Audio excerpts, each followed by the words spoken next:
yang terstruktur, yang pada akhirnya kemudian kita nanti akan bisa mendapatkan satu gambaran, satu kondisi akhir yang terbaik untuk anak-anak kita.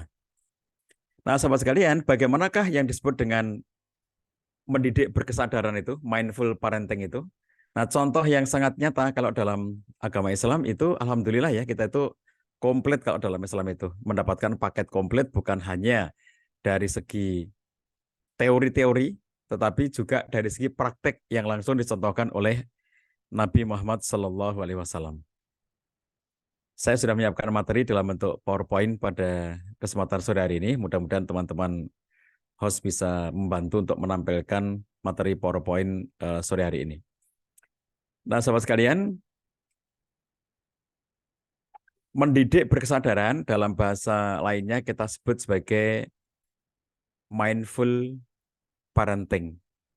Nah, mindful parenting ini kita lihat contohnya dari Nabi SAW. Kalau kita lihat dari sekian banyak contoh bagaimana interaksi Nabi dengan anak-anak atau dengan cucu atau dengan anak-anak kecil pada zaman itu, menandakan bahwa Nabi itu telah memiliki satu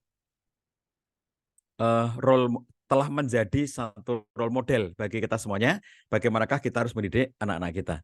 Kita ambil contoh kisah-kisah yang sebetulnya sudah sangat terkenal ya, tapi coba pahami hadis-hadis yang sudah sangat kita kenal ini ya, yang sudah sering kita dengar ini, coba dipahami dari segi mindful parenting. Kisah misalnya ketika Al-Aqra bin Habis melihat Nabi SAW mencium Hasan, cucu beliau. Lalu Aqra mengatakan, saya punya 10 anak, tapi saya belum pernah melakukan hal ini kepada seorang pun di antara mereka. Maka Nabi mengatakan, innahu man la yarham la yurham. Sesungguhnya siapa yang tidak mencintai atau siapa yang tidak menyayangi, maka dia tidak disayangi. Nah, jadi sahabatku sekalian yang dirahmati Allah Subhanahu wa taala, dari gambaran kisahnya Al-Aqra bin Habis ini menjadi satu pengertian kepada kita semuanya bahwa Nabi itu mendidik anak-anak itu dengan sebuah kesadaran yang penuh. Beliau menciumi cucu beliau, beliau memperlakukan anak atau cucu itu dengan sebaik-baiknya, itu dengan sepenuh kesadaran. Jadi itu bukan semata-mata tindakan instingtif gitu ya. Dan ketika Aqra melihat itu lalu dia mengatakan aku belum pernah melakukannya, Nabi mengatakan innahu man la yarham la yurham. Jadi sadarilah sepenuhnya, wahai para orang tua.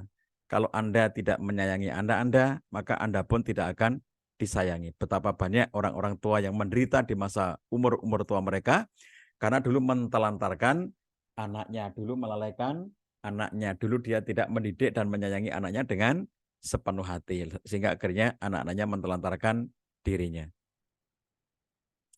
Kemudian kisah ketika Nabi SAW bersama Anas bin Malik ya. Anas mengatakan kami pergi bersama Rasulullah SAW menuju rumah Abu Saif Al-Qayin, seorang pandai besi. Dia ini adalah bapak susu Ibrahim. Kenapa dikatakan bapak susu? Maksudnya istrinya Abu Saif itu menyusui putranya Nabi SAW. Ibrahim itu anak laki-lakinya Nabi yang karena satu kondisi tertentu lalu dia disusui oleh ibu susu, bukan oleh ibu kandungnya. Sehingga akhirnya Nabi itu mendatangi, jadi dari rumah Nabi menuju ke rumahnya Abu Saif itu kurang lebih 10 km. Jadi Nabi itu bersama dengan Anas bin Malik datang ke rumah di mana bayinya itu disusui oleh ibu susunya. Lalu kemudian Nabi SAW mengambil Ibrahim, menciumnya dengan bibir dan hidung beliau. Kisah ini diriwayatkan oleh Bukhari ya. Dan Anas mengatakan, aku tidak pernah melihat seorang pun yang lebih penyayang kepada anak-anak melebihi Nabi SAW. Jadi Nabi itu luar biasa ya, penyayangnya kepada anak-anak. Sampai Anas mengatakan nggak pernah ada orang yang lebih sayang kepada anak-anak itu dibandingkan dengan Nabi SAW. Jadi betapa sangat sadar Nabi itu mencurahkan cinta kasih sayang kepada anak-anak. Kemudian kisah dari Abu Qatadah Al-Ansari. Saya melihat Rasulullah SAW sholat mengimami para sahabat sambil menggendong Umamah bin Abil As, anak Zainab, putri beliau SAW, di atas baunya.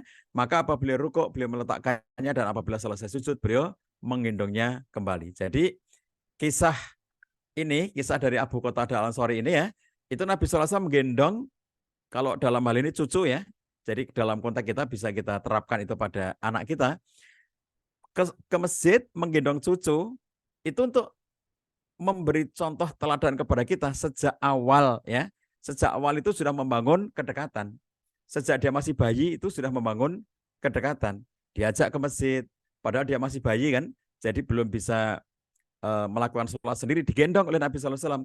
Sambil beliau menjadi imam, beliau menggendong cucunya itu, kemudian ketika rukuk, beliau meletakkannya, dan apabila selesai sujud untuk berdiri ke rakaat berikutnya, maka beliau menggendong Umamah itu kembali. Jadi ada saat beliau meletakkan bayi, dan ada saat beliau menggendong kembali. Terus begitu, kalau itu 4 rakaat berarti bolak-balik meletakkan dan mengangkat, meletakkan dan mengangkat.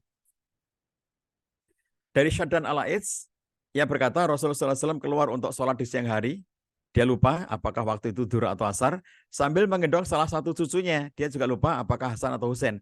Yang jelas Nabi waktu itu keluar ke masjid itu siang hari dan membawa salah satu cucu. Cuma dia lupa itu sholatnya Duhur atau Asar, dan dia lupa apakah itu Hasan atau Husain.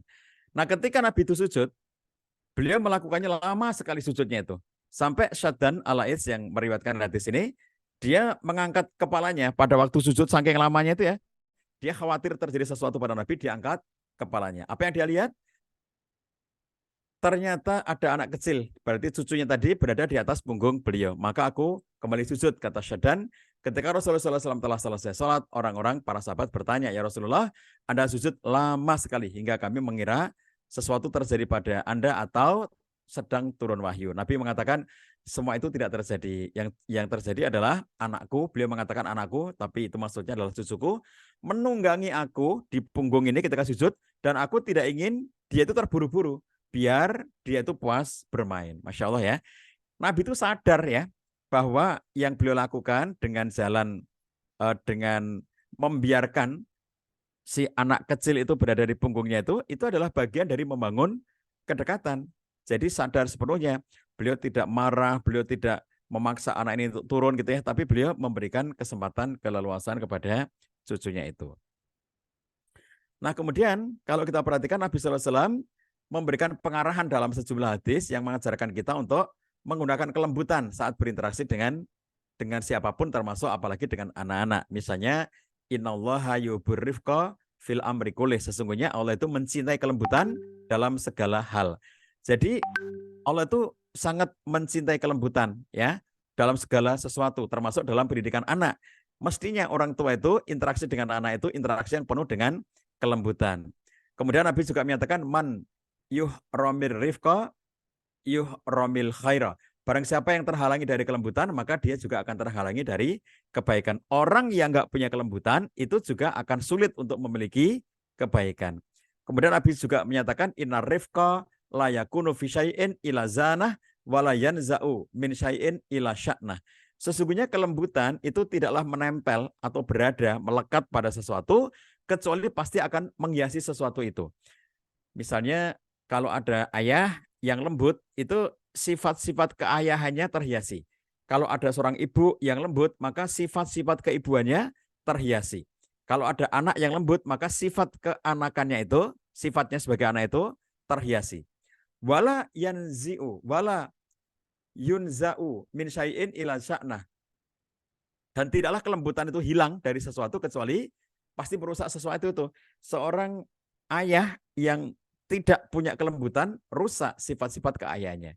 Seorang ibu yang tercabut darinya sifat kelembutan, rusak sifat keibuannya. Demikian penting ya lembut itu. Jadi lembut itu harus disadari. Maksudnya gini, orang tua itu ya misalnya kita ngelihat anak melakukan tindakan yang tidak menyenangkan, itu tindakan spontannya apa? Marah. Tindakan apa yang spontan itu? Membentak, menghardik, memarahi, membuli, itu tindakan spontan. Jadi lembut itu adalah kesadaran. Karena kalau kita tidak menyadarinya, tidak mindful, maka yang akan muncul adalah tindakan-tindakan spontan yang seringkali itu adalah tindakan-tindakan yang justru nanti akan bisa menyakiti atau melukai hati anak kita. Kemudian Nabi SAW juga menyatakan, idza aradallahu azza wa jalla bi ahli baitin khaira adkhala alaihimur rifqa. Jika Allah menghendaki kebaikan pada anggota keluarga, anggota rumah tangga, maka Allah akan memasukkan kelembutan. Allah masukkan kelembutan ke dalam keluarga itu. Jadi tanda bahwa Allah menghendaki kebaikan pada keluarga itu adalah hadirnya sifat-sifat kelembutan yang ada dalam keluarga itu. Nah, sekarang kita pahami apa itu yang dimaksud dengan mindful parenting secara akademik ya. Istilah mindful parenting ini kita jumpai dalam buku-buku tentang parenting dan dikatakan bahwa mindful parenting adalah pola asuh berkesadaran di mana orang tua sadar bahwa mereka bukan semata-mata orang tua biologis yang hanya mengutamakan pertumbuhan fisik anak, tetapi mereka juga orang tua psikologis dan orang tua ideologis yang mengerti bahwa value, perasaan, dan tingkah laku anak harus mendapatkan perawatan dan perhatian. Jadi mindful parenting itu proses pengasuhan dengan kesadaran penuh dalam memberikan perhatian dan tidak memberikan penilaian negatif kepada perilaku anak. Jadi tidak judgement terhadap perilaku anak, tetapi bagaimana kemudian orang tua itu lebih berorientasi pada memberikan pengarahannya, bukan cenderung kepada judgement, menghakimi terhadap perilaku anak. Disebut dengan perilaku berkesadaran, parenting berkesadaran karena seluruh tindakan itu disadari. Kemudian juga dikatakan mindful parenting dapat dimaknai dengan mengasuh secara berkesadaran yang dalam bahasa Jawanya dikenal dengan istilah eling ya, eling. Teman-teman yang dari Jawa, istilah eling ini sering kita dengar ya, eling lan waspada gitu ya. Eling itu sadar, ingat ya, jadi berkesadaran. Jadi orang Jawa itu sebetulnya sejak zaman dulu sudah diajak untuk selalu mindful, bahwa yang dilakukan itu selalu berkesadaran gitu. Melakukan segala sesuatu itu dengan berkesadaran. Jadi wisdom ya, lokal wisdomnya orang Jawa, eling lan waspada. Orang tua diharapkan selalu eling dalam setiap pengasuhannya pada anak-anak. Nah, penerapan mindful parenting terbukti dapat mengurangi stres. Ini studi yang dilakukan oleh banyak kalangan. Salah satunya ini saya kutip dari studinya Ian Sofyan dalam Journal of Early Childhood Care and Education pada tahun 2018 ya, judulnya Mindful Parenting, Strategi Membangun Pengasuhan Positif dalam Keluarga. Dia katakan bahwa mengutip dari berbagai sumber, mindful parenting itu manfaatnya dalam pengasuhan itu ya, 1, mengurangi stres, 2, meningkatkan kepuasan dalam pengasuhan, 3, penurunan agresi anak, 4, peningkatan perilaku prososial pada anak, 5, menumbuhkan dan mempertahankan kontak efektif yang paling dasar, 6, meningkatkan kualitas komunikasi verbal dan nonverbal antara orang tua dan anak, 7, secara efektif mampu membantu upaya pengasuhan para orang tua dari anak-anak yang autis dan mengalami ADHD. Jadi itu beberapa contoh mindful parenting yang sangat bermanfaat bagi orang tua di dalam proses mengasuh anak-anaknya.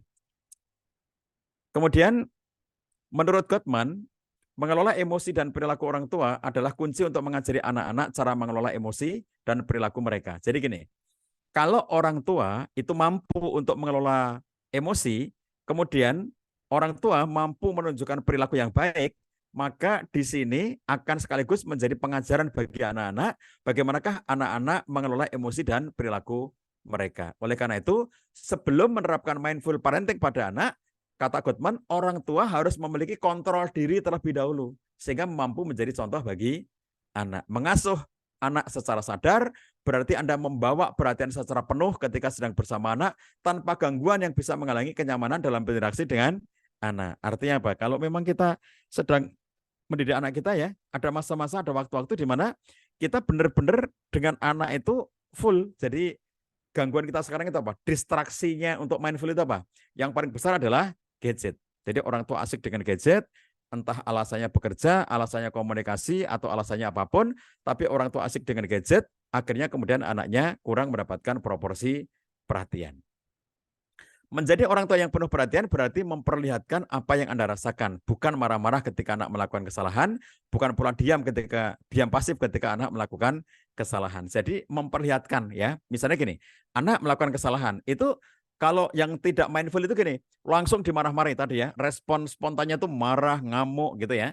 Tapi ada juga orang tua yang menarik diri sehingga mendiamkan saja, terserah lo deh, kamu mau ngapain terserah kamu deh gitu. Itu berarti dua-duanya nggak mindful.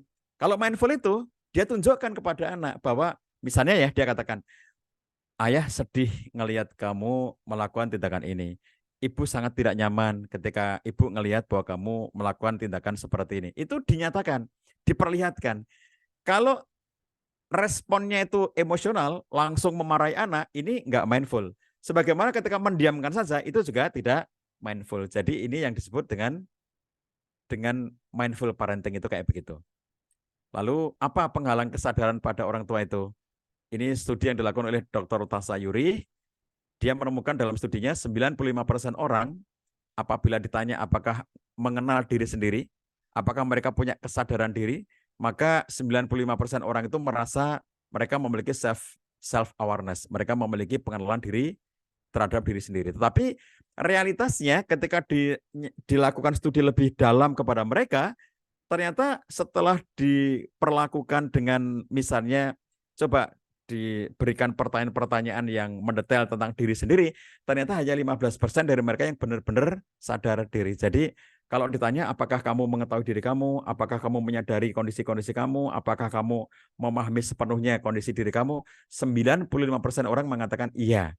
Tapi setelah didetailkan ternyata hanya 15% saja yang benar-benar itu menyadari diri sendiri. Nah, ada sebab apakah sehingga orang itu tidak menyadari, tidak sadar akan diri sendiri atau kondisi dirinya? Pertama, karena ada blind spot. Kita tuh nggak mungkin mengenali diri kita seutuhnya. Blind spot itu titik buta. Jadi secara fisik ya, kalau ini kalau fisik dulu ya, saya nggak mungkin melihat bagian punggung saya ini, saya nggak mungkin ya. Gimana caranya? Nggak bisa. Bagian punggung saya kayak apa, saya nggak tahu gitu. Itu contoh ya. Jadi saya nggak bisa ngelihat bagian kepala belakang saya nih, itu rambut saya atau bagian kepala saya di sini itu kayak apa, saya nggak tahu. Itu namanya blind spot. Tapi itu tidak hanya terjadi dalam hal-hal yang sifatnya fisik, termasuk sifat, termasuk karakter, termasuk perilaku. Kadang-kadang kita tidak mengenali diri sendiri. Orang yang emosional, gampang marah gitu ya, itu karena sudah menjadi kebiasaan dia sehari-hari, dia kadang-kadang nggak ngerasa bahwa dia itu pemarah. Orang yang emosional, tukang ngamuk, apa-apa dimarahi, apa-apa disalahkan gitu ya, dan kalau sudah marah itu nggak terkendali, orang seperti ini karena sudah menjadi perilaku harian, itu dia tuh nggak nyadar bahwa dirinya kayak begitu. Nah, itu namanya blind spot. Untuk itulah supaya tidak terkena blind spot efek, maka yang harus dilakukan adalah adanya masukan dari orang lain, bersedia untuk menerima masukan dari orang lain. Jadi orang tua juga begitu.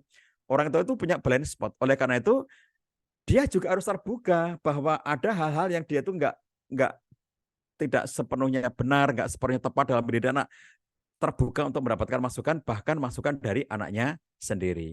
Kemudian sebab kedua, penghalang kesadaran itu adalah feel good effect. Merasa sudah baik, merasa sudah benar. Saya sudah belajar parenting, saya sudah belajar agama, saya belajar di pondok pesantren, saya belajar S2, S3 pendidikan, saya sudah ngerti semua teori tentang pendidikan anak. Itu namanya feel good effect ya. Orang itu merasa dirinya sudah baik, orang itu merasa bahagia ketika dirinya itu memiliki sisi-sisi positif gitu, sehingga seakan-akan semuanya sudah selesai, padahal nggak ada orang sempurna ya. Nah itu yang menghalangi kesadaran kita, nggak nyadar bahwa ada perilaku parenting kita itu yang tidak tepat. Kenapa nggak sadar? Karena merasa sudah baik. Yang ketiga adalah cut off self, yaitu mengkultuskan diri sendiri, merasa diri hebat, merasa diri keren, merasa diri mampu gitu ya. Makanya kalau dalam Islam itu ya, kita sebagai orang tua itu diajarkan untuk selalu nomor satu itu meminta kepada Allah SWT. Misalnya, Rabbana hablana min azwajina wa dzurriyyatina qurrata ayun. Minta kepada Allah. Misalnya, Robbi habli minas solihin, Robbi ja'alni muqimas shalah wa min dzurriyyati Rabbana wa taqabbal du'a. Misalnya ya, doa-doa seperti itu yang diabadikan dalam Quran mengajarkan kepada kita sebagai orang tua itu minta kepada Allah karena kita pengen anak kita tuh soleh, kita pengen anak kita menegakkan sholat, kita pengen anak kita menjadi qurrata ayun, kita pengen anak kita menjadi anak-anak yang mentaati Allah SWT, muti'ina lillahi azza wa jalla. Itu harapan orang tua, dan orang tua itu penuh dengan kekurangan. Makanya jangan cult of self, jangan mengkultuskan diri sendiri bahwa aku sudah hebat, aku orang tua sempurna, naudzubillah min dzalik ya. Tidak ada orang tua sempurna, tidak ada orang tua hebat, yang ada adalah kita semuanya lemah. Allah lah yang menguatkan kita. Allah lah yang memberi petunjuk kepada kita, maka selalu minta kepada Allah SWT. Nah, berikutnya saya akan sampaikan ke teman-teman sekalian apa manfaat mindful parenting itu ya. ada banyak manfaat saya ambilkan dari berbagai studi akademik ini. Manfaat yang pertama adalah meningkatkan bonding orang tua dengan anak. Jika orang tua pandai dan bisa melakukan parenting dengan cara mindful, itu akan meningkatkan bonding orang tua dengan anak. Nomor 2, membuat orang tua lebih bisa memahami kondisi yang dihadapi anak. Nomor 3, komunikasi timbal balik menjadi lebih terbuka dan lancar. Nomor 4, orang tua lebih bisa mengarahkan anak. Tuh, jadi kadang-kadang orang tua merasa aku nggak bisa mengarahkan anak. Kenapa ya? Karena kurang mindful. Anakku nggak bisa dikendalikan, anakku nggak bisa diarahkan, lah kurang mindful. Kalau selama ini mindful, itu akan lebih mudah mengarahkan anak. Kemudian berikutnya meningkatkan penerimaan anak terhadap orang tua. Anak itu lebih sayang ke orang tuanya, lebih menghormati orang tuanya, lebih menghargai orang tuanya, lebih bisa menerima termasuk kekurangan-kekurangan orang tuanya karena mindful. Kemudian mengurangi gejala hiperaktif pada anak. Anak-anak hiperaktif itu salah satunya adalah kurangnya mindful dalam parenting pada orang tuanya, kurang perhatian, kurang melakukan tindakan-tindakan yang tepat gitu, sehingga akhirnya anaknya melakukan tindakan-tindakan hiperaktif. Kemudian mengurangi agresi anak, sama juga ya, bahwa mindful parenting bisa mengurangi agresi, mengurangi stres dan kecemasan pada anak. Anak akan merasa lebih nyaman ketika orang tuanya itu penuh perhatian kepada dirinya. Lalu membuat orang tua tetap terhubung dengan tujuan dan visi pengasuhan. Maksudnya kita mengasuh, kita mendidik anak kita itu punya tujuan-tujuan. Dengan mindful, dengan berkesadaran, maka tindakan parenting kita itu bukan tindakan parenting yang sifatnya spontanitas di luar kesadaran. Itu bahaya kalau tindakan parenting kita selalu di luar kesadaran, itu berarti nggak akan terhubung dengan tujuan dan visi pengasuhan. Menurut studi yang dilakukan oleh Duncan dan teman-temannya tahun 2009, mindful parenting itu memiliki 5 dimensi. Nomor satunya adalah listening with full attention, mendengarkan dengan penuh perhatian. Nomor 2-nya adalah non-judgmental. Ini penting ya. Tidak ada judgment, tidak ada penghakiman. Penerimaan kepada anak dengan penerimaan yang tidak disertai dengan penghakiman. Kemudian nomor 3-nya kemampuan parent self-regulation, yaitu kemampuan orang tua dalam meregulasi diri sendiri. Bagaimana dia mengelola emosinya, bagaimana dia mengelola kegiatan-kegiatannya, bagaimana dia mengelola aktivitas-aktivitasnya agar seimbang dalam ngurus anak dengan pekerjaan dan seterusnya. Kemudian emotional awareness, bagaimana orang tua ini bisa menyadari sepenuhnya emosi-emosi yang berkembang dalam dirinya. Contohnya apa? Orang tua itu sadar ini marah, ini jengkel, ini sedih, ini senang, ini bahagia, ini cemburu gitu ya. Dia ngerti itu. Jadi kadang-kadang orang tua yang tidak mengerti nilai emosinya sendiri, itu kemudian dia melakukan sesuatu pada anak yang katanya mendidik, padahal dia sedang marah-marah kepada anaknya. Saya sedang mendisiplinkan, saya sedang menunjukkan ekspresi ini karena cinta saya kepada anak saya, tapi dengan jalan emosi, itu kan berarti nggak menyadari sisi emosional dalam dirinya. Dan yang kelima, dimensinya adalah compassion, yaitu sifat welas asih. Jadi welas asih itu bagaimana orang tua yang memiliki belas kasih kepada anaknya, bukan dalam konteks kasihan yang negatif itu, tapi memiliki sifat kasih sayang yang menyebabkan dia bisa meletakkan diri secara empati kepada anaknya. Nah, baik teman-teman sekalian, berikutnya bagaimana kita membangun kedekatan dengan anak, ya, membangun kedekatan dengan anak. Terlebih ketika anaknya sudah mulai menginjak arah remaja, mulai tamyiz, mulai prabalik, sampai dewasa, itu harus sangat kuat kontak dekat itu. Kenapa demikian? Karena kalau anak itu masih kecil, seperti masih bayi, pasti dekat. Ibu gendong terus ya. Kalau ibu capek digendong ayah, ayah capek digendong ibu gitu kan ketika masih bayi, ketika tidur kemudian di dekat orang tuanya gitu. Kita itu kalau di Indonesia bayi itu mesti di dekat orang tua. Kalau Anda lihat di negara barat, bayi itu kamarnya terpisah dari orang tua. Tapi kalau kita di Indonesia, bayi baru lahir gitu ya, itu mesti di dekat orang tua. Tidurnya masih di dekat orang tua. Kalau bahasa Jawanya dikeloni gitu ya, dikeloni oleh kedua orang tua, itu saking sayangnya kedua orang tuanya itu gitu. Jadi ini menunjukkan bahwa kalau dia masih bayi sampai dengan bayi berumur 3 tahun gitu ya, batita, bayi 3 tahun itu pasti dekat dengan orang tuanya. Sampai balita masih dekat. Kenapa? Masih lucu-lucunya. Bayi 5 tahun itu lucu gitu ya, imut-imut gitu. Tingkahnya menggemaskan gitu ya kan, sampai dengan balita. Tapi begitu dia sudah masuk SD gitu ya, sudah mulai timbul hal-hal yang mulai menyebabkan orang tuanya menjadi tidak nyaman, jengkel, Makin tambah lagi umurnya, mendekati balik, sampai menjadi remaja, SMP, SMA, makin banyak hal yang menyebabkan orang tua itu kurang dekat dengan anaknya. Oleh karena itulah, begitu anaknya makin berkembang, yang harus dilakukan orang tuanya itu menerapkan formula dekat. Bagaimana agar bisa dekat dengan anaknya.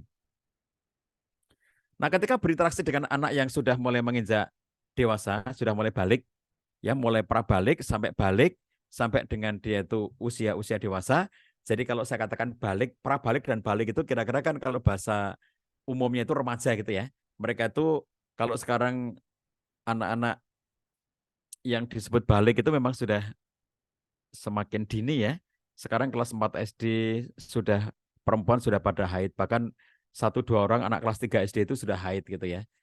Tapi kan kita lihat jelas belum dewasa ya. Mereka itu dewasa secara fikih tapi belum dewasa secara kejiwaan dan pemikiran. Jadi kalau zaman dulu anak-anak baru mengalami menstruasi itu kira-kira masuk SMP gitu ya, atau kelas 6 SD atau masuk SMP. Sekarang itu makin lama makin muda.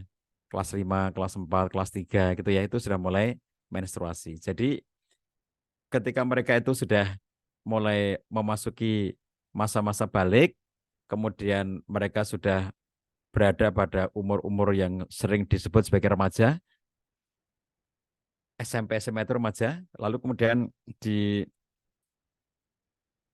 akhir-akhir umur mereka SD itu ya, kelas 5, kelas 6 itu mereka sudah menjelang remaja, badannya sekarang sudah gede-gede ya, anak kelas 5, kelas 6 SD gitu, sudah nggak bisa dibedain kayak anak SMP gitu. Lalu kemudian mereka ini sudah mulai, kalau anak-anak sudah mengarah ke umur-umur remaja itu sudah mulai menampakkan tindakan, sikap, perbuatan yang sudah mulai eh, dalam tanda petik bermasalah, dalam artian mulai menimbulkan konflik dengan orang tuanya. Nah, itulah saatnya orang tua harus menerapkan formula dekat. Kalau belum ke umur-umur itu, maka orang tua itu masih dekat dengan anaknya, ya. Sampai anaknya umur 5 tahun itu balita itu ya, itu orang tuanya pasti dekat dengan anaknya. Anak mulai renggang dengan orang tua mulai renggang dengan anak itu ketika anak sudah mencapai masa-masa balik karena merasa anaknya sudah gede, lalu sudah mulai menjauh dari orang tuanya dan memiliki keasyikan tersendiri dengan teman-temannya. Di saat itulah formula dekat ini menjadi sangat penting untuk anak-anak yang sudah menginjak balik. Apa dekat itu? Dekat itu DEKAT. D dengarkan. E endapkan. K komunikasikan. A arahkan. T tegaskan. Itu formula dekat. Pertama kita lihat dulu dengarkan ya. D dengarkan. Agar bisa dekat ya, maka untuk anak-anak yang sudah mulai balik itu harus sudah mulai didengarkan. Kan anak sudah mulai sudah punya kebutuhan didengarkan itu ya ketika dia sudah mulai balik. Dia pengen dimengerti, dia pengen dipahami gitu ya. Makanya ditemukan beberapa kesalahan, saya membaca beberapa tulisan para ahli parenting, ada yang mengatakan 10 kesalahan orang tua, ada yang mengatakan 20 kesalahan orang tua gitu ya. Itu kesalahan-kesalahan yang diantaranya adalah gaya komunikasi ya. Gaya komunikasi, pola komunikasi antara orang tua dengan anak. Contohnya apa? Tidak mau mendengarkan. Jadi anak pengen cerita nggak didengarkan. Anak tidak mendapatkan kesempatan untuk curhat. Lalu terlalu banyak memerintah. Orang tua suka mengancam, orang tua suka menceramai. Apalagi orang tuanya memang penceramah gitu. Sehingga nggak betah mendengarkan. Dia lebih senang untuk menceramai anaknya. Orang tua menginterogasi, orang tua memberi label, kamu anak nakal, kamu anak dan seterusnya bla bla bla gitu ya, label-label yang jelek-jelek. Lalu orang tua membanding-bandingkan, orang tua menghakimi, orang tua menyalahkan, orang tua menyindir, atau orang tua membohongi. Itu adalah contoh-contoh kesalahan yang biasa terjadi pada komunikasi orang tua dengan anak. Jadi orang tua nggak mau mendengarkan, malah menghakimi. Orang tua tidak mendengarkan, malah membanding-bandingkan. Teman-teman pernah lihat videonya itu ya, video-video lucu tentang parenting itu, ketika ada ayah dengan anak, anaknya pulang sore-sore, ini anak sudah gede ya, sudah kuliah gitu, pulang ke rumah ditanya oleh ayahnya, dari mana kamu? Dari main-main katanya, dari main-main. Lalu kata ayahnya, kamu umur segini masih main-main saja. Tuh, ada temanmu di sana itu yang seumuran kamu, dia sudah punya perusahaan besar gitu. Lalu anaknya bilang, lah bapak itu umur segini cuma di rumah aja. Lihat tuh, di sana, di luar sana, ada orang seumuran bapak sudah menjadi presiden Indonesia, kata dia gitu. Nah, jadi ini namanya membanding-bandingkan. Tidak ada anak yang mau dibandingkan dengan siapapun. Jadi dalam menilai itu ya, adik dibandingkan kakak, kakak dibanding adik itu pasti nggak nyaman. Dibandingkan dengan orang lain juga tidak nyaman. Itu diantara kesalahan ya, praktik parenting pada orang tua itu adalah ketika tidak mau mendengarkan dan justru fokus kepada ceramah, mengancam, menginterogasi, memberi label, dan seterusnya gitu ya. Nah, oleh karena itu, kesalahan-kesalahan itu dapat dihindari apabila kita menerapkan dimensi mendengarkan dengan penuh perhatian. Jadi dengarkan dengan penuh perhatian. Jika orang tua itu mau mendengarkan, maka dia tidak akan cepat menghakimi, tidak cepat menyalahkan, tidak cepat memberi label gitu ya, apabila mau mendengarkan. Jadi oleh karena itu, keterampilan mendengarkan secara aktif itu sangat diperlukan oleh orang tua agar anak merasa benar-benar dirinya itu diperhatikan dan dihargai. Kemudian yang kedua, dekat itu ya, endapkan. Yang dimaksud dengan endapkan itu, kalau kita itu dapat informasi, cerita dari anak gitu, endapkan dulu ya. Jangan langsung dikomentari, jangan langsung dimarahi atau dihakimi. Kadang-kadang orang tua itu mendapatkan cerita dari anak yang baru sepotong sudah langsung dipotong. Contohnya apa? Ini kisah nyata ya, ada seorang ibu bercerita anaknya SMP kelas 1 cewek ya, dia waktu pulang ke sekolah, pulang dari sekolah, dia cerita sama ibunya, Umi, temanku itu di SMP itu ada cowok cakep sekali kata dia. Aku belum pernah lihat cowok secakep dia, dia cakep banget. Dan setiap kali aku ngelihatnya, hatiku itu berdebar-debar. Wajahku memerah setiap kali melihat dia karena dia cakep banget gitu. Aku tidak sanggup untuk melihatnya. Nah, mendengarkan kalimat itu, si ibu itu bukannya mengendapkan, bukannya merespon dengan positif, justru yang keluar itu adalah langsung judgement. Kamu masih kecil, nggak boleh kayak begitu. Anak kecil nggak boleh pacaran. Padahal anaknya nggak cerita tentang pacar, anaknya cuma cerita tentang dia ketemu teman SMP-nya cowok yang ganteng banget. Nah, jadi info sepotong ini yang anaknya mengatakan aku kalau ketemu dia itu menjadi berdebar-debar hatiku gitu, memerah wajahku gitu ya. Yang orang tuanya disimpulkan nggak boleh pacaran lah kan dia bukan pacaran gitu. Dia hanya menceritakan, maka endapkan dulu ya. Jadi memahami dan menerima anak secara penuh akan membuat anak merasa lebih dilindungi, dia nyaman gitu ya. Jadi jangan langsung disalahkan. Dengan cara mengendapkan itu ya tidak menjudge, tidak menghakimi anak, hubungan orang tua dengan anak akan menjadi semakin dekat dan lekat. Anak merasa bahwa dia nyaman ya, dia akan nyaman kalau eh,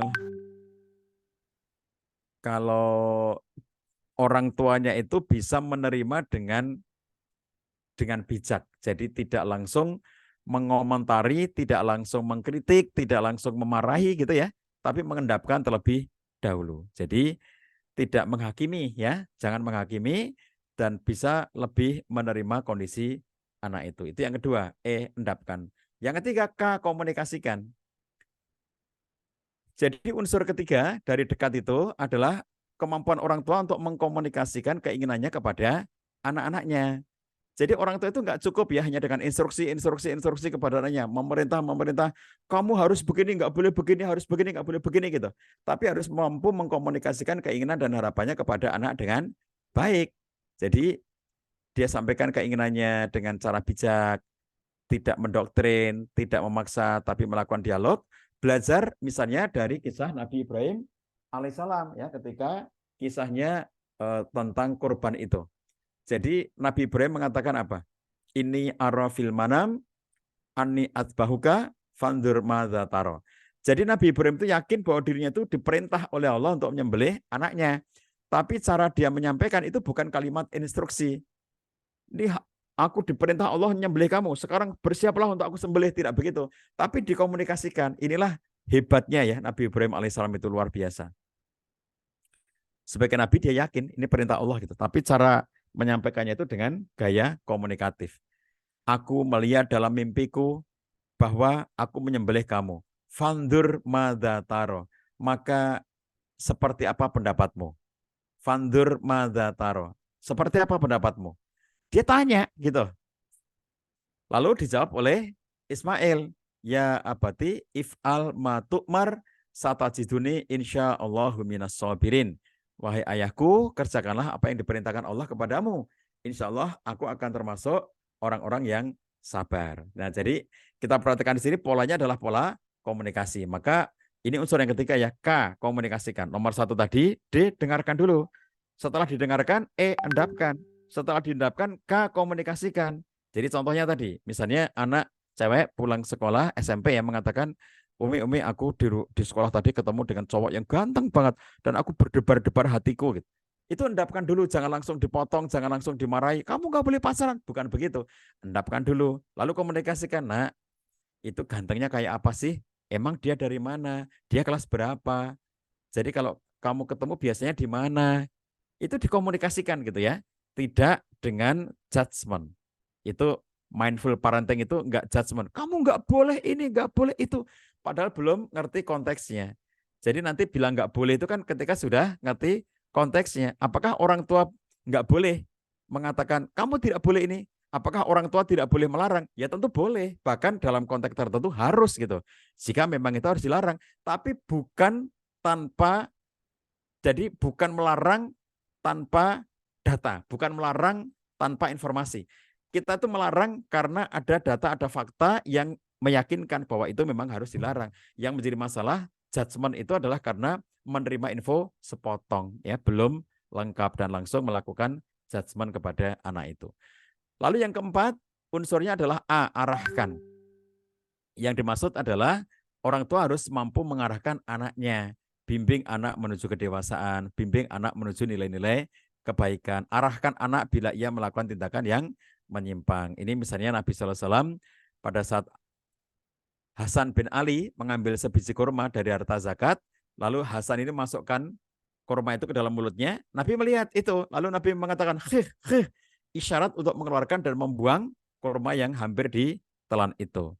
Kemudian Nabi SAW mengatakan, tidaklah engkau tahu bahwa kita tidak boleh memakan harta zakat. Nabi dan keluarganya nggak boleh memakan harta zakat. Nah, oleh karena Nabi dan Nabi dan keluarga nggak boleh makan zakat, padahal kurma tadi kurma zakat, mungkin si Hasan yang masih kecil itu nggak tahu gitu ya, dia ngambil dan dia makan gitu aja. Nah, kemudian meskipun itu masih kecil dan bisa jadi Hasan itu nggak tahu, maka Nabi kemudian mengarahkan, nak, buang, jangan kamu makan. Kenapa? Karena kita tidak boleh memakan harta zakat. Diarahkan gitu ya. Itu A, arahkan. Kemudian yang terakhir T, tegaskan. Seperti apapun kondisimu nak, Bapak Ibu sangat mencintai kamu. Itu namanya menegaskan. Tegaskan cinta Anda kepada anak Anda. Seperti apapun dirimu nak, Bapak sama Ibu sangat mengendaki kebaikan bagi dirimu. Dan Bapak dan Ibu yakin kamu adalah anak baik. Yakin bahwa kamu adalah anak yang soleh solehah. Itu ditegaskan oleh orang tuanya agar anak merasa bahwa dirinya itu diterima. Jadi kalaupun misalnya ada tindakan perbuatan yang itu enggak patut seperti tadi Hasan mengambil makanan yang itu enggak boleh dimakan ya. Lalu kemudian Nabi mengarahkan itu supaya dirinya ketika atau anak itu mengalami tindakan-tindakan atau melakukan tindakan yang tidak pada tempatnya, lalu diarahkan orang tuanya tadi, diarahkan agar tidak melakukan itu anak tetap yakin bahwa dirinya itu diterima oleh orang tuanya. Kalau anak sampai merasa tidak diterima, bisa jadi dia akan menjadi anak yang sangat kecewa. Makanya muncul sekian banyak anak yang lari dari rumah orang tuanya karena merasa tidak diterima. Aku selalu dimarahi, aku selalu dihakimi, aku selalu dicaci maki di sini, aku nggak diterima di sini, tidak ada yang menyayangi aku, maka akhirnya dia pergi meninggalkan rumah orang tuanya. Kalau sudah seperti itu, tentu yang terjadi adalah kerugian ya, bahwa orang tuanya kehilangan anaknya. Demikianlah teman-teman sekalian yang bisa saya sampaikan dalam kesempatan kali ini sebagai pengantar dialog ya. Selanjutnya kita teruskan dengan diskusi, tanya jawab. Saya kembalikan kepada Mbak Laisa. Assalamualaikum warahmatullahi wabarakatuh.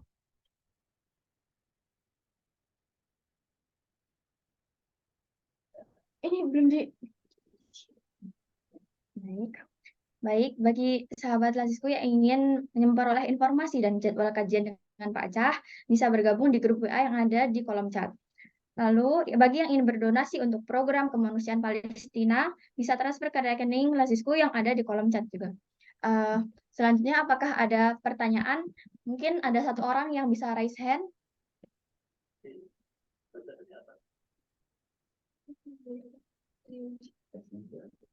Tidak ada raise hand. Oke, tidak ada raise hand. Ini ada pertanyaan dari Ibu Farida. Bagaimana cara membersamai anak laki-laki SMP kelas 9?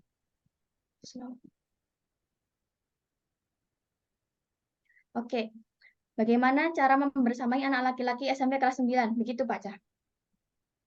Oke, anak laki-laki dan anak perempuan memang spesifik ya, masing-masing memiliki karakteristiknya sendiri-sendiri. Nah, anak laki-laki itu ketika dia sudah berada pada umur-umur remaja itu, maka memang dia akan tumbuh hormon-hormon kelelakiannya. Hormon-hormon yang menunjukkan bahwa dia adalah betul-betul laki-laki. Maka di situ kemudian mulai tumbuh misalnya kecenderungannya kepada perempuan. Kemudian sudah mulai muncul konteks bahwa dirinya itu merasa atau dalam dirinya itu mulai mengalir sifat-sifat kelelakian yang kadang-kadang membuatnya itu bersifat agresif ketika menghadapi sesuatu, dan itu berbeda dengan anak perempuan. Nah, oleh karenanya hal yang harus dilakukan untuk kepada anak remaja itu adalah kita harus menjadi sahabat bagi anak remaja kita. Jadi kalau dia anak SMP kelas 9, jadilah sahabat. Maksudnya tidak sekedar menjadi orang tua, tapi menjadi sahabat. Bagaimana caranya? Caranya adalah dengan jalan kita menyempatkan diri orang tua itu untuk ngobrol dengan anaknya. Jadi anak itu akan bisa ngobrol leluasa dengan orang tua apabila dia meyakini apa yang disampaikan itu nanti tidak akan menimbulkan judgement dari orang tuanya, penghakiman dari orang tua. Jika anak bercerita dan ternyata dihakimi oleh orang tuanya, maka anak tidak akan pernah mau bercerita. Sehingga kalau misalnya ya, secara praktek misalnya orang tua menyuruh anaknya untuk bercerita, "Nak, apa yang terjadi di sekolahmu tadi? Kamu tadi belajar apa saja? Kamu tadi mendapatkan pelajarannya, mata pelajarannya apa saja?" Misalnya gitu ya. Ketika ternyata anaknya diam saja, nggak mau cerita, itu menandakan dia tidak nyaman dengan orang tuanya. Anak remaja yang tidak nyaman dengan orang tuanya, itu kalau suruh cerita nggak akan bisa cerita.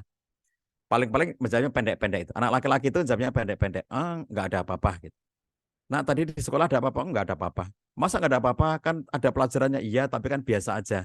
Kamu tadi dapat pelajaran apa saja? Ya biasalah, itu pelajaran-pelajaran sekolahan biasa. Dia nggak mau dia jawab gitu.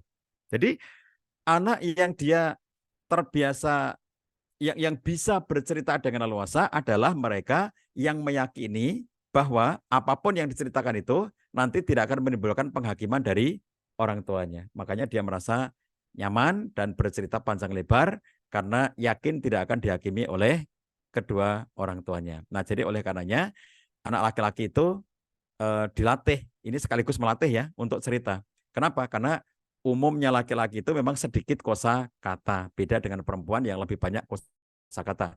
Kalau sejak dini tidak dilatih, nanti akan semakin menegaskan anak ini semakin tidak pandai untuk berkomunikasi. Satu. Yang kedua, jika anak ini tidak dekat dengan orang tuanya karena orang tuanya tidak bersahabat, maka menyebabkan ketika terjadi satu masalah tertentu, orang tua seringkali tidak tahu. Anak melakukan tindakan apapun, anak melakukan atau memiliki pergaulan kayak apapun, orang tua tidak tahu karena anak tidak pernah cerita. Maka biasakan cerita tiap hari. Jadi anak kami yang kalau sekarang SMA ya, waktu itu SMP, itu di pondok pesantren. Setiap kali kami boleh mengunjungi, kami mesti bertanya, Apa saja ceritanya? Kita suruh cerita gitu. Selama kemarin Bapak Ibu belum nengok itu ya, beberapa pekan di sini, apa yang terjadi? Kamu merasa apa saja? Kamu punya pengalaman apa saja? Diminta cerita. Kalau dia merasa nyaman, dia pasti cerita. Jadi anak saya itu cerita panjang lebar tentang berbagai macam halnya. Termasuk kemarin ketika pulang ya, sekarang kelas 2 SMA, ketika kemarin pulang, kita minta ngobrol gitu ya, kita minta kemarin apa aja kegiatannya di sekolah. Dia cerita panjang lebar tentang berbagai macam kegiatannya. Nah itu dia merasa nyaman ya dengan banyak bercerita itu apabila dia merasa bahwa dia itu didengarkan, dia itu diapresiasi, dia tidak dihakimi gitu. Berikutnya untuk anak laki-laki yang diantara membedakan dengan anak perempuan itu, anak laki-laki itu tidak suka dengan kalimat instruksi, ya, tidak suka dengan kalimat instruksi. Anak laki-laki lebih suka dengan kalimat pertanyaan. Jadi anak laki-laki disuruh-suruh itu enggak senang banget. Jadi contohnya gini, dengar azan gitu ya. Lalu kemudian bapaknya atau ibunya langsung nerocos ketika dengar azan itu. Itu sudah azan, segera ke masjid sana. Jangan main game terus, jangan main handphone terus, segera ke masjid sana, ini sudah azan. Itu perintah-perintah itu tidak menyenangkan banget bagi anak laki-laki. Jadi apa yang harus dilakukan? Seperti dialognya Ibrahim dengan Ismail. Ingat, Ismail adalah laki-laki. Jadi Ibrahim adalah bapaknya. Jadi si bapak yang laki-laki itu ngobrol dengan anak laki-lakinya dengan bentuk pertanyaan. Ini arafil manami, fandur madza taro. Aku ngelihat dalam mimpiku bahwa aku nyembelih kamu, ani atbahuka, fandur madza taro. Apa yang pendapatmu dari mimpiku itu? Ditanyakan pendapatnya, gitu ya. Jadi sahabat sekalian, anak laki-laki lebih suka untuk ditanya. Maka begitu dengar azan, yang dilakukan adalah, nak, kamu dengar apa? Dengar azan. Terus ditanya lagi, kalau dengar azan terus harus ngapain? Sholat katanya. Terus ditanya lagi, terus sekarang itu kamu lagi ngapain? Aku lagi main game. Atau seharusnya gimana dong kalau lagi main game terus dengar azan gitu. Lah itu tanya semuanya, pertanyaan semuanya gitu. Karena anak laki-laki merasa gengsi bahwa dia itu melakukan sesuatu karena suruhan orang lain. Jadi aku itu ke masjid bukan karena disuruh bapakku, aku ke masjid bukan karena disuruh ibuku gitu. Aku ke masjid itu karena memang aku mau ke masjid. Gitu. Itu laki-laki ya. Jadi makanya ketika dia disuruh-suruh itu nggak mau dia.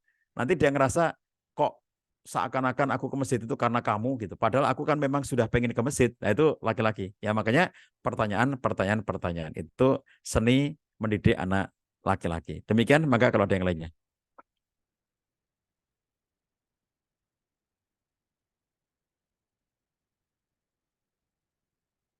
Ya. Oke, baik. Selanjutnya dari Ibu Yeni, tanda dewasa secara kejiwaan dan pemikiran itu bagaimana, Pak? Begitu, Pak Cah? Tanda kedewasaannya itu eh, ada progres ya, Ibu. Jadi yang pertama adalah mulainya tamyiz. Tamyiz itu umur 7 tahun yang disebutkan oleh Nabi Sallallahu Alaihi Wasallam, murru auladakum bisalah wa hum abna'u sab'i isinin. Perintahkan anakmu untuk sholat ketika umurnya sudah 7 tahun. 7 tahun itu usia-usia tamyiz. Tamyiz itu apa? Tamyiz itu adalah usia untuk bisa membedakan sesuatu, membedakan baik buruk, membedakan benar salah, membedakan tidak patut dan patut gitu. Anak-anak umur 7 tahun yang dikatakan tamyiz, kalau di Indonesia itu 7 tahun itu masa SD ya. Menurut pemerintah 7 tahun itu kelas 1 SD. Berarti ini pas banget kalau hadis Nabi perintahkan anakmu sholat itu berarti ketika anaknya sudah kelas 1 SD kalau di Indonesia 7 tahun. Itu ketika 7 tahun anak yang disebut dengan tamyiz itu punya kemampuan untuk menangkap pembicaraan dan menjawab dengan tepat. Jadi anak dikatakan tamyiz itu dia sudah mulai bisa berdialog, sudah mulai bisa berdiskusi, sudah mulai bisa diajak ngobrol. Kalau orang tuanya ngomong, dia paham, dan ketika ditanya, dia bisa menjawab. Kan beda banget kalau anak masih kecil gitu ya. Anak masih kecil itu tidak bisa diajak bicara panjang karena konsepnya masih terbatas. Sehingga kalau anak sudah tamyiz itu, kita cerita, misalnya kalau anak TK ya, anak TK itu misalnya kita bilang begini, nak, atau ya taruhlah umurnya dia itu masih balita gitu ya. Kita bilang gini, di Palestina itu sekarang itu sedang ada uh, kekejaman yang dilakukan oleh Israel. Anak-anak di sana ikut mati karena dibunuh oleh tentara Israel. Lalu kemudian rumah sakit hancur, sekolah hancur.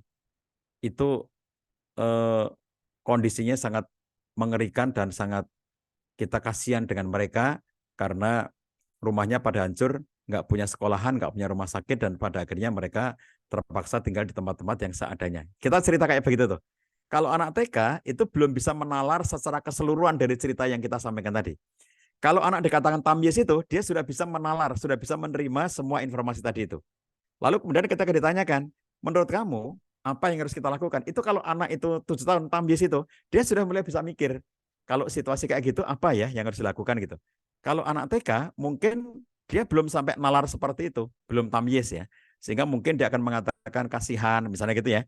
Tapi kalau anak SD tamyiz itu, dia sudah bisa menalar, oh kalau begitu kita bisa membantu. Mestinya kita bisa melakukan ini itu. Itu sudah mulai bisa diajak dialog, komunikasi gitu. Itu tamyiz. Nah, kemudian ketika anak ini sudah mencapai kedewasaan, balik itu kan kalau para ulama mengatakan paling lambat anak dikatakan balik itu kalau mazhab Syafi'i itu 15 tahun. Jadi mazhab Syafi'i itu batas antara seseorang dikatakan belum dewasa dengan sudah dewasa itu adalah 15 tahun. 14 tahun dikatakan belum dewasa, 15 tahun dikatakan sudah dewasa.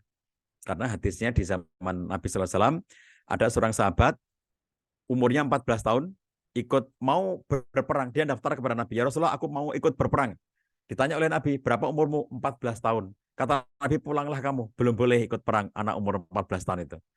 Lalu kemudian tahun berikutnya, ada perang lagi, anak ini datang lagi. Dan mengatakan, saya ingin perang ya Rasulullah. Berapa umurmu? 15. Silakan kamu ikut. Nah, jadi ini kemudian oleh para ulama dikatakan anak dikatakan sudah harus paling lambat ya, bukan paling lambat anak itu dikatakan sudah dewasa itu kalau umurnya sudah 15 tahun. Jadi kalau misalnya gini, ada anak yang kok mohon maaf ya, kalau perempuan sampai 15 tahun belum haid, laki-laki sampai 15 tahun belum ihtilam, maka ketika belum tercapai haid pun, belum menstruasi pun, anak perempuan itu harus dikatakan dewasa balik ketika umurnya sudah 15 tahun. Demikian pula laki-laki walaupun belum ihtilam, tapi kalau sudah 15 tahun harus sudah dianggap sebagai balik gitu. Tapi kalau dia ciri kedewasaan itu muncul lebih awal, ya dia sudah balik terlebih dahulu. Nah, kalau 15 tahun dikatakan dia itu balik, itu sudah bisa mencapai umur-umur kedewasaan awal. Kalau dalam bahasa psikologinya itu dewasa awal. 15 tahun itu masih dikatakan sebagai remaja, tapi itu bisa dikatakan sebagai dewasa awal. Nanti ada dewasa penuh dan ada dewasa akhir, memasuki masa tua gitu ya. Jadi sahabat sekalian, dewasa ketika sudah mencapai umur balik yang 15 tahun itu belum dewasa sepenuhnya. Tapi dia sudah dewasa dalam beberapa aspek. Nomor satu, dewasa secara fikih.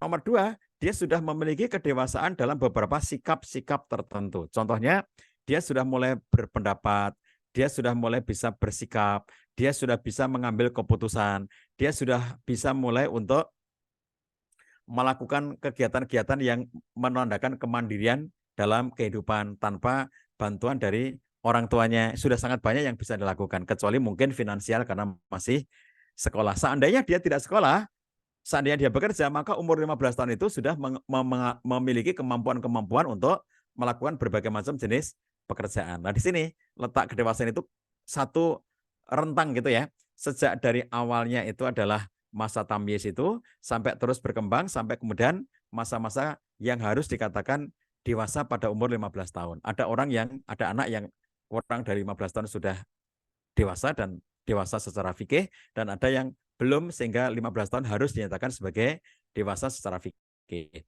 Nanti kalau dewasa secara psikologis itu kematangannya atau ciri-cirinya adalah ketika salah satunya dia itu sudah bisa menyusun konsep, dia bisa menjelaskan jati dirinya, dia sudah bisa mengkonsep tentang masa depannya, dia sudah bisa menjalin hubungan yang sehat dalam waktu yang lama. Jadi salah satu ciri kedewasaan seorang anak itu ya, kalau dia itu bisa menjalin hubungan sehat dalam waktu yang lama. Contohnya gini, kalau anak ini berteman terus berantem, lalu akhirnya dia nggak teman lagi, Punya teman baru lagi berantem, nggak teman lagi. Punya teman lagi berantem, nggak teman lagi. Itu berarti tidak mampu menjalin hubungan yang sehat dalam waktu yang panjang. Nah ini yang namanya yang tidak sehat tadi ya, hubungan yang tidak sehat. Jadi kalau begitu dia belum dewasa. Jadi orang dewasa itu mampu menjalin hubungan sehat dalam waktu yang panjang. Itu diantara ciri-cirinya. Kemudian dia bisa mengendalikan emosinya. Jadi kalau anak dewasa dikatakan dewasa itu karena punya regulasi emosi dan punya kemampuan pengendalian impuls. Kalau anak itu belum mampu regulasi emosi dan belum mampu untuk pengendalian impuls, maka anak itu juga bisa dikatakan belum dewasa. Yang anak kecil itu Anda lihat pengendalian impuls itu ya nggak ada pada anak kecil. Jadi anak kecil itu kalau dia merengek minta sesuatu harus dipenuhi pada waktu itu juga gitu. Itu namanya pengendalian impuls yang tidak ada. Tapi kalau anak dewasa minta motor, orang tuanya bilang bapak nggak punya duit, kamu tahu sendiri bapak nggak punya duit, ibu nggak punya duit, belum bisa belikan motor sekarang, itu nggak apa-apa ya pada anak-anak yang memang pada mereka itu apa namanya anak ini sudah dewasa sehingga bisa pengendalian impuls itu artinya bisa mengendalikan keinginan-keinginan gitu ya yang tidak harus dicapai sekarang. Kalau semua keinginannya harus dipenuhi sekarang itu namanya nggak punya pengendalian impuls. Nah, orang dewasa itu ciri-ciri anak yang dewasa itu dia sudah punya pengendalian impuls. Pengen handphone baru belum diberikan langsung ngambek, langsung ngamuk-ngamuk itu berarti belum dewasa. Dewasa itu berarti dia mampu mengendalikan impulsnya dan mampu melakukan regulasi emosinya. Begitu Mbak Laisa, maka kalau masih ada.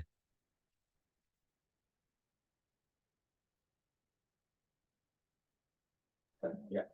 Masih ada sekitar 4 pertanyaan lagi, Pak. Bagaimana? Apa saya bacakan satu-satu atau?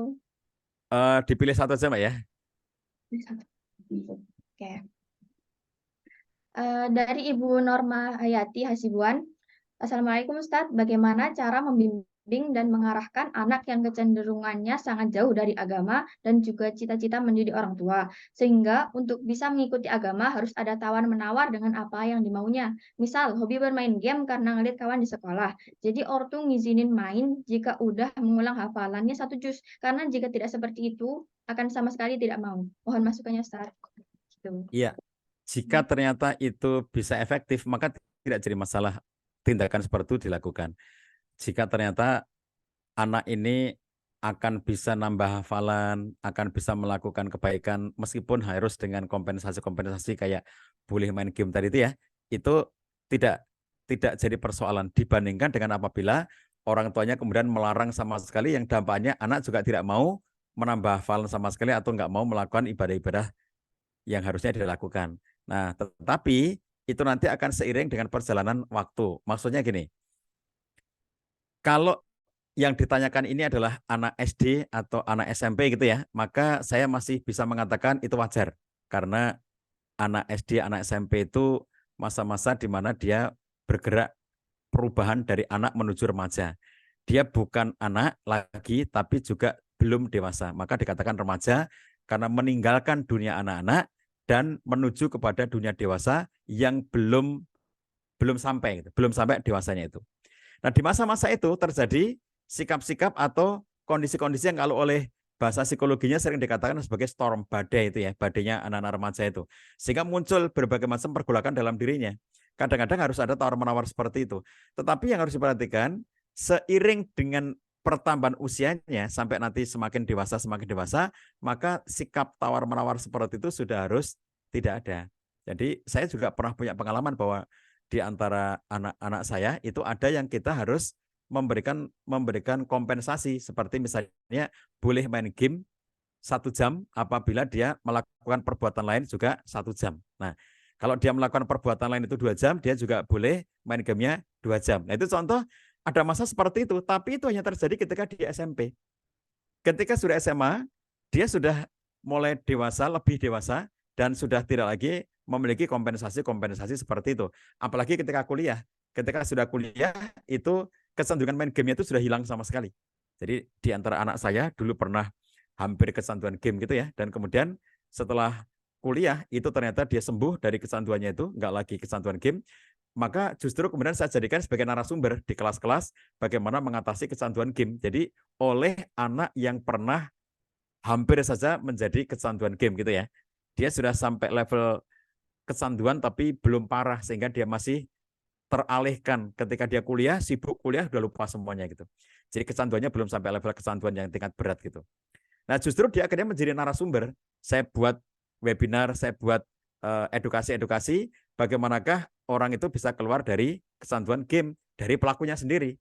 Nah, jadi ketika kemudian anak ini semakin dewasa juga akan semakin mengerti tentang apa yang harusnya dilakukan. Jadi jika yang ditanyakan tadi itu masih anak remaja, saya kira tidak perlu terlalu khawatir sepanjang terus-menerus didampingi sebagai remaja. Bahwa dia anak remaja yang tadi saya katakan harus menjadi sahabat, didengarkan, pendekatan yang baik. Kalaupun ada masa-masa harus transaksional kayak begitu, oke, tidak masalah. Yang penting dia tetap mau melakukan kebaikan-kebaikan, tetapi seiring pertambahan usianya, dia harus semakin mandiri dan semakin dewasa, sehingga tidak perlu lagi dengan cara-cara transaksional seperti itu. Nah, ini yang tentu pendidikan yang berkelanjutan ya.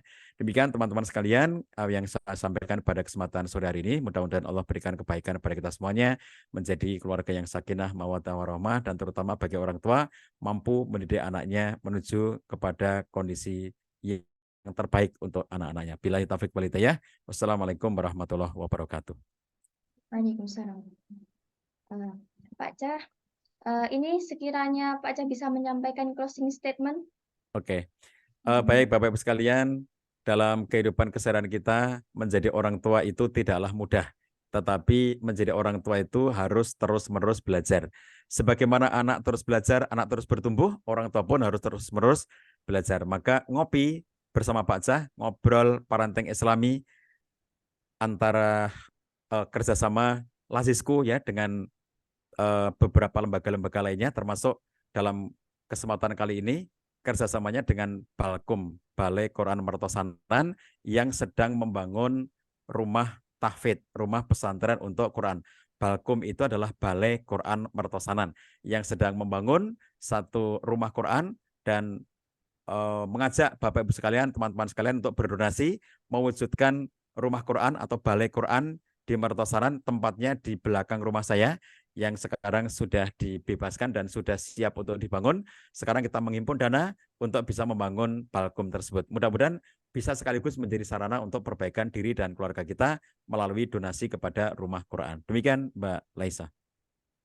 Baik, terima kasih Pak Cah atas materi yang disampaikan. Untuk teman-teman, untuk sahabat Lazisku, jangan live dulu karena kita ada sesi foto bareng. Mohon hidupkan kamera karena kan ada sesi foto bersama. Akan saya komando, hitung mundur.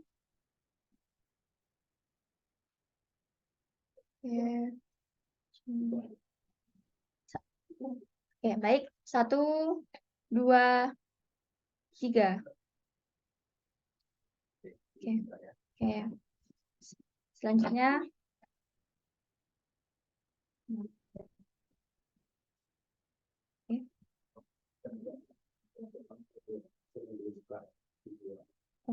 Ternyata belum banyak yang membuka videonya. Kami himbau sekali lagi untuk membuka kameranya agar bisa foto bersama.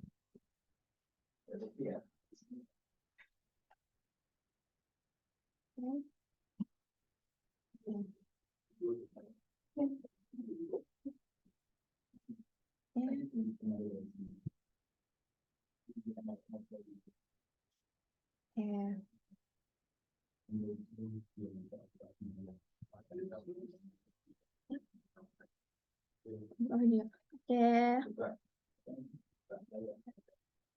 Yang masih belum membuka kameranya, kami himbau sekali lagi untuk membuka kameranya karena ada sesi foto bersama.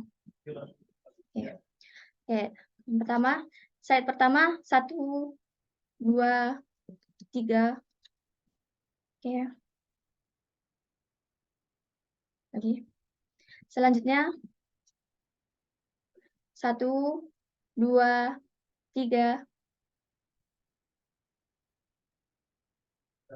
Oke, terima kasih sahabat-sahabat Lazisku yang telah berpartisipasi pada kajian ngopi bareng Pak Cah, ngobrol parenting Islami pada sore hari ini. Saya Laisa selaku MC, mohon maaf apabila ada yang kurang berkenan. Sekian, terima kasih. Wassalamualaikum warahmatullahi wabarakatuh.